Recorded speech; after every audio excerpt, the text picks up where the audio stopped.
መጽሐፈ ሲራክ ምዕራፍ 11 ድሃ በጥበቡ ይከበራል፣ በመኳንንትም መካከል ይቀመጣል። ስለ መልከ መልካምነቱ ለሰው አታዳላ፣ ስለ መልከ ጥፉነቱም ሰውን አትናቀው። ንብ ከወፎች ሁሉ ታንሳለች፣ ማሯ ግን ከሁሉ ይጣፍጣል። በልብስ ጌጥ አትታበይ፣ በከበርህበትም ወራት ራስን አታኩራ። የእግዚአብሔር ሥራው ልዩ፣ ጥበቡም ከሰው የተሰወረ ነውና።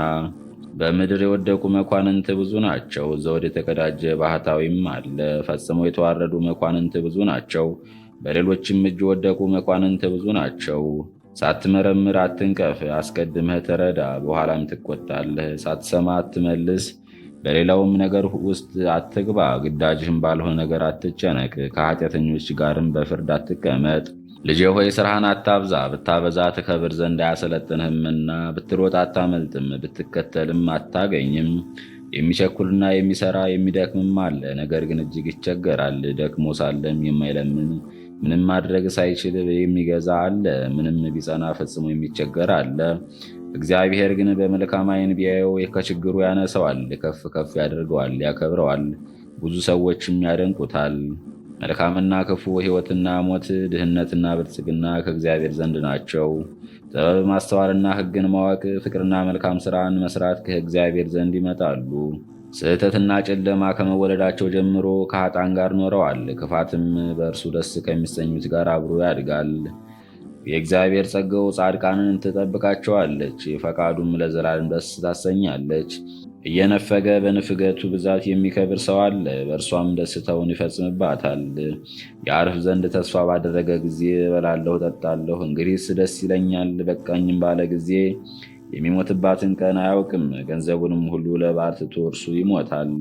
በቃል ኪዳንህ ቁም፣ በእርሱም ተማር፣ በሥራህም ሸምግል። የኃጢአተኞች ሥራቸው አያስጎምጅህ፣ በእግዚአብሔር እመን፣ ድካምህንም ተስፋ አድርግ። ሁሉ በአንድ ጊዜ በእግዚአብሔር ዘንድ ቀሊል ነውና፣ ድሃውንም ድንገት ያከብረዋልና። የእግዚአብሔር በረከት ለጻድቃን ዋጋቸው ናት፣ የጻድቅም በረከቱ ትበዛለች። የአገልግሎት የትርፍ ምንድን ነው? ከእንግዲህስ ወዲያ የማገኘው መልካም ነገር ምንድን ነው አትበል። እንግዲህስ በቃኝ፣ ከእንግዲህም ወዲያ አልቸገርም አትበል። በመልካም ቀን ክፉ ጊዜ ይረሳል፣ በክፉ ቀንም ጊዜ መልካም ይረሳል። የሞት ቀን በእግዚአብሔር ዘንድ ቀሊል ነው፣ ለሰው እንደ ሥራው ዋጋውን ይከፍለዋልና። በክፉ ቀን ጥጋብ ያቀናጣል፣ የሰውም ሥራው ፍጻሜ ዘመኑ ይታወቃል። ፍጻሜውን ሳታይ ሰውን ብፁዕ አትበለው፣ የሰው አኗኗሩ በልጆቹ ይገለጣል። ጓደኛን ስለ መምረጥ ተንኮለኛ ብዙ ይተናኮልብሃልና፣ ያገኘኸውን ሰው ሁሉ ወደ ቤት አታግባ።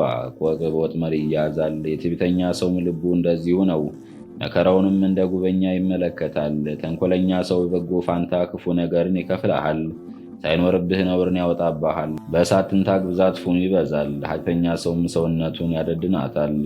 ክፉ ነገርን ይሠራብሃልና፣ ሁልጊዜ ስድብን እንዳያደርግብህ ከክፉ ሰው ተጠበቅ።